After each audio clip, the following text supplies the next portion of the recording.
जान कहे रूसल बारू, बहरी अकेले आके सूतल बारू, बहरी अकेले आके सूतल बारू।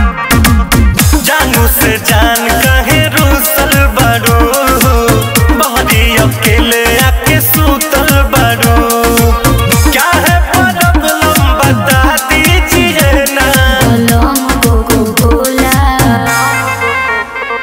बोलम कोको कोला पिला दीजिए ना, बोलम कोको कोला पिला दीजिए ना, जी पल्लू से बिना डुला दीजिए ना, बोलम कोको कोला ला दीजिए ना।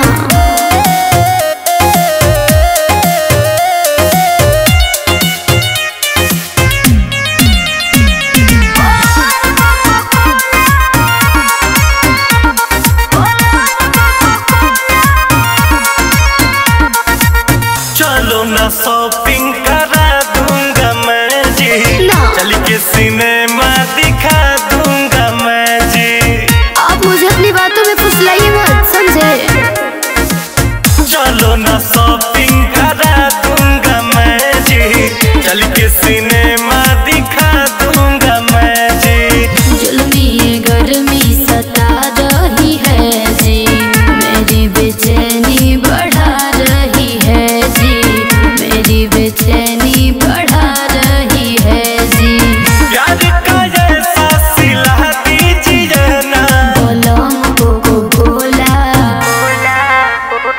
बोलम कोको कोला पिला दीजिए ना, बोलम कोको कोला पिला दीजिए ना, जी पल्लू से बिना डुला दीजिए ना, बोलम कोको कोला। क्यों इतना सता रहे हैं।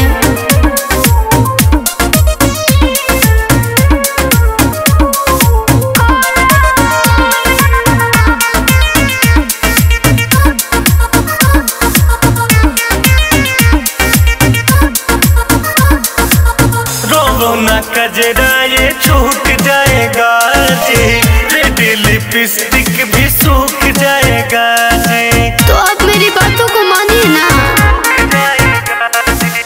रोवो ना कजरा ये छूट जाएगा जी, रेड लिपस्टिक भी सूख जाएगा जी।